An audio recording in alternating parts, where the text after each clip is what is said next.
Hello and welcome to Unacademy. I welcome you all to this session. Now, as a beginner, one of the biggest issues which a UPSC aspirant has is to understand the timeline of history, because history is actually not one subject but 6 subjects within the same examination itself. And looking at 2026, we have to have a deep understanding of how history ebbs and flows and what is the larger context in which history has to be understood. So what I will be doing is I'll give you 2 types of timelines. First, I'll give you an overall picture, and second, I'll try to give you a little bit of a micro picture where you have to concentrate and what is this concept of modern, ancient, medieval and post-independence.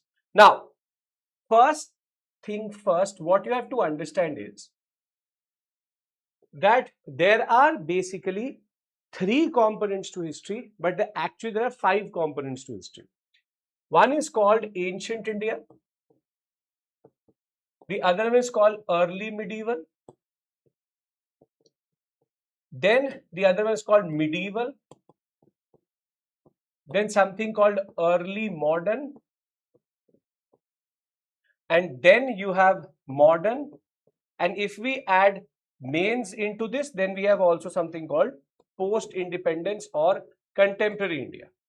These are basically the 6 components which together make the whole of Indian history, and we see these in European history also, but for Indian history these are the most relevant. Now, as a beginner, you should understand what are the larger ebb and flows here. When we talk about larger ebb and flow and basic timeline, we start at 2.5 million BCE. This changes from book to book, source to source. Upinder Singh you will find different, R.S. Sharma you will find different, because it turns from BP to BCE, which is before Common Era. The dates actually vary. Now, then till 600 CE, the largest and the most important, because of 2026 examination, is also ancient India. The biggest period is ancient India till 600 CE. 600 to 1206, which is 1206, is early medieval. This includes, I will tell you what, I will open up each of these periods for you, but from 600 CE to 1206 it is medieval. From 1206 to 1707 it is death of Aurangzeb, is medieval India.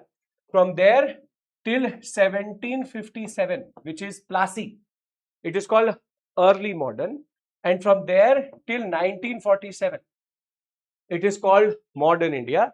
And from 1947 to present, but in most cases we take 1991 LPG as the cutoff date.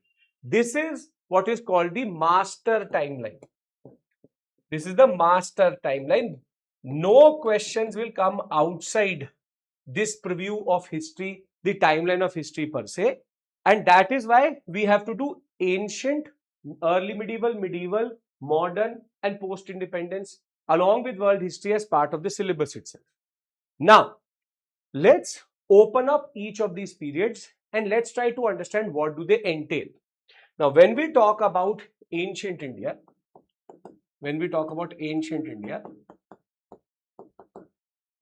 ancient India timeline is a little bit complicated and has 2 timelines embedded inside it. So, in very simple terms, you have 2.5 million BCE, then 10,000 BCE, then 4,000 or 5,000 BCE, and thereafter we reach to 2600 to 1700 BCE. Now, this we have Paleolithic, Mesolithic, Neolithic. Now, there's a larger period of what is called as Chalcolithic. Chalcolithic includes 2 periods. Non-Harappan Chalcolithic, which is 3000 to 700 BCE. And when we have a specific one, which is basically the most celebrated and the most known, which is Indus Valley Civilization. Core period 2600 to 1700. Thereafter, the timeline splits into North India and South India. Why? Because there is a disjuncture and there's a change. Though Shivagalai and you can say Kiledi are going to change this only to be accepted by the Ministry of Culture and Ministry of Education. Now in North, we then have three big periods. One is called Vedic, out of which the maximum number of questions came out this year in 2026. Then you have Mahajanapadas.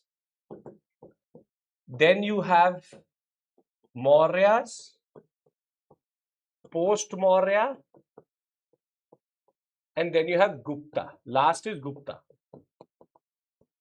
And Vedic period, you have two periods embedded inside it, which is 1500 to 1000, which is called early Vedic, and then 1000 to 500, which is called later Vedic. Mahajanapadas is basically called 6th century BCE, and you have what is called as Magad here. Magad here. Then you have Mauryas 324 to 184, 321 in some sources, 324 in some sources. Post Maurya is 184 BCE till 300 CE, and Gupta is 300 CE to 600 CE.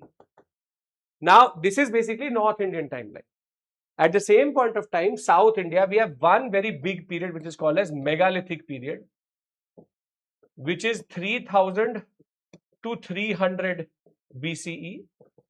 Then you have something called 300 BCE to 300 CE, which is called as Sangam age or Sangam polities. And then you have the Vakatakas, who basically rise in 250 CE and go on till 600 CE again. So here there are two major convergences. Now you may be wondering, where do the Shunga, Indo-Greek, Saka, Kusana come through? And all of them are basically in post-Maurya. So if we have to take into consideration post-Maurya per se, we have the following in post-Maurya. Post-Maurya works like this. You have the Shungas, then the Indo-Greeks, the Shakas. This is 184, this is 165, this is 150, all BCE. And parallel to them is obviously Sangam. Sangam age is 300 to 300, 300 BC to 300 C. At the same point of time, we have Satavahanas who are going to rise in 100 BCE, and the last addition which is happening is Kushanas. Kushanas are basically 30 CE, contemporary to the Satavahanas and the Sangam. This is basically more or less the timeline of ancient India. In this session, we are trying to concentrate on that, trying to understand the larger ebb and flow. Nitty-gritties we can do in other sessions also. Now, this is done for us. What does ancient mean? Now we'll move to early medieval. When we talk about early medieval is the messiest of all periods because it has two major chunks, which is 600 CE to 800, 900 CE, and then till 1206 there is the second chunk. In the first half, we call it post-Gupta.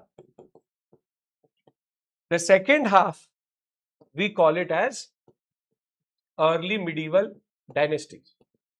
Now, post-Gupta has all the important dynasties which you already may be knowing. For example, the Pallavas, the Chalukyas, Harshvardhan, they all come here. Harshvardhan, they all come here. Three major dynasties of this sector.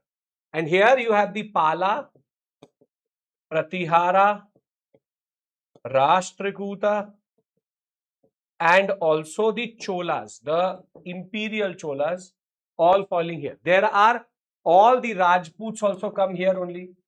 Chauhans, Tomars, Parmas, Chandelas, Gahadwalas.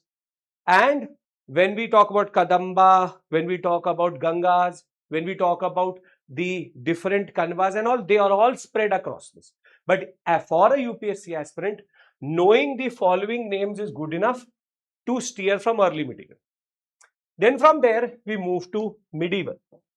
So in our story, now we are done with this sector also, early medieval. Now let's go to medieval. Now when we talk about medieval per se, medieval again two major chunks or three major chunks. When we talk about medieval we have from 1206 or 1191, 1192. Then we have 1206, we have 1336, we have 1347,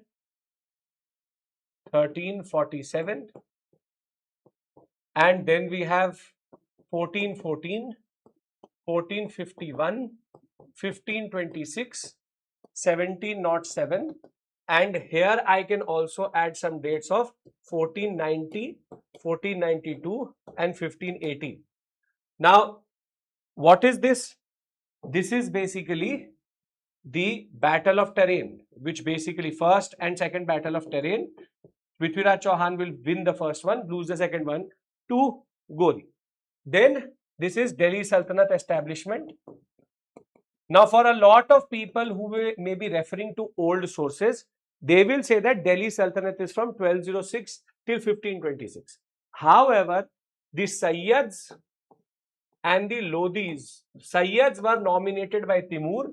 They are generally considered in academic spaces as pre-Mughal dynasties, and we believe that by 1414 Delhi Sultanate declined. The Mamluk, Khilji and Tughlaqs, because they were part of the internal process of the empire, they are considered as dynasties of this empire of the Delhi Sultanate. However, Sayyids, Khiz Khan was nominated by Timur. There was an external force, but 1526 or 1414, this is basically the period, and then you have Bahlul Lodi capturing power, which is basically 1451. This date is important because this is Vijayanagara. Vijayanagara will go on till 1536-46, Arividu dynasty, and this is Bahamanis. Now, Bahamanis actually split up into what are called the Deccani Sultanates, and their dates fall between this period for Golconda, for Berar, for Bidar, for the concept of Ahmednagar and Bijapur. All fall under this period. Ahmednagar, these basically fall under what is called Deccani. This is medieval timeline. Nothing out of the box, nothing something very difficult to understand, but very simple, straightforward medieval India timeline. Now, last is obvious to understand modern India. Now, modern India, I want to divide it into two parts based on your understanding of how the examination asks questions. Two parts is, see, you have the 1500 to 1600 period, which you put it into Portuguese period. All the dates of the Portuguese fall under this 1498. Basically, you take it from 1498, 1500, 1501, 1503, 1505. Then you have 1510 Goa, 1529 shift of capital.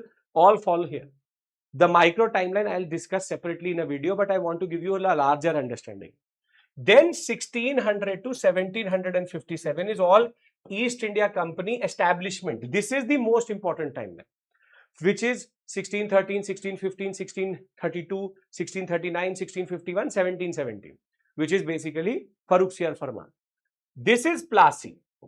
Now from Plassey till 1857, dates really don't matter, processes do.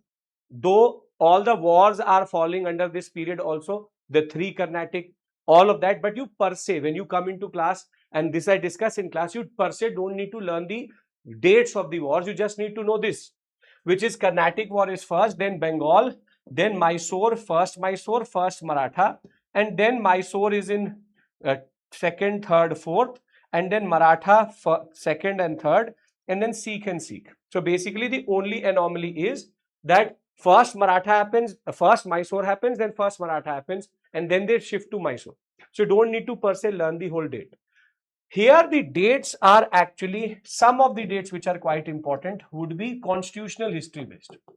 What I mean by that is, for example, 1773, 1784, 1793, important for Cornwallis Code also, 1813, 1833, 1853, and then 1858 Act. These are all dates, the 4 Charter Acts plus Regulating Act and Pitt's India Act. These are very important. Then you may need to know, for example, 1835 Memo for Education. In this area, dates per se don't matter. Where the dates really matter is in the Indian national movement phase. And that is where our last timeline comes through, which is the most important. Again, if you want a micro timeline of modern India to be done here, you have to comment it in the comment section. But I can give you a basic ebb and flow. See, we start from 1858. We start from 1858, which is Government of India Act, and the Crown Rule period comes through.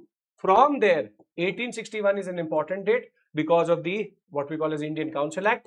1885 is the formation of the INC. 1892 is the second Indian Council Act, and thereafter the whole timeline opens up, because then we go into Swadeshi, which is 1905, for example. Then we go into, I'm marking all the major movements. The Swadeshi movement comes here. Then we will have 1915 as an important moment because Gandhi is going to come back. Advent of Gandhi. Thereafter, 1919, we have 1916, 1917, 1918 also as important. He moving around Champaran, Kheda, Ahmedabad. But 1919, Rowlatt Satyagrah. From there, 1920, non-cooperation movement and a very Chauri Chaura in that regard. Chauri Chaura marks us 1922. 1922 to 23, 24 to 25 transition is Swadeshi and no changes, which is Swarajist and no changes. Basically, the idea that now we have to enter the councils again. Then comes the 1929 and to 34 period, which is Irwin Declaration, Delhi Declaration, Purna Sahaj Resolution, CDM Phase 1, 2, Roundtable 1, 2, 3. And thereafter, we transition to 1936 to 40 period, which is what UPSC asked in 2026, which is Subhash Chandra Bose and Gandhi. The whole debate on how to respond to the concept of what is called as the Second World War. And then the most important micro sector is 1940 to 47, which is basically you have August Offer, 1942 Cripps Mission and Quit India, 1943 to 45 period, you have the INA very active in that regard. 1945, you have what is called as the Wavell Conference INA trials. 1946 is RIN mutiny, and thereafter you have the Cabinet Mission. You have February of 1947 declaration of Attlee that we will give India independence in 48. Then March, Mountbatten will come. June, he will come up with the Mountbatten plan, and in August of 1947, you get independence. This timeline I have discussed in multiple spaces, but this needs a separate video altogether. If you want it, I'll do it. Just comment in the comment section that, sir, we want a video on the micro timeline or just the timeline of modern India. I will do it. No issues whatsoever. So, based on our conversation, I hope now you understand what this timeline actually means, which is ancient, early medieval, medieval, early modern, modern, and post-independence. What does it mean? And I have broken down each of these periods for you so that you can understand everything in the right sense. So I hope that as a beginner, you like this session, you found it useful. Share it, subscribe to our channel, and comment what you want from me as a beginner, because whatever you will say, history is a subject which you can't really ignore for UPSC. So tell me, we'll do it. Thank you. Take care. Bye-bye.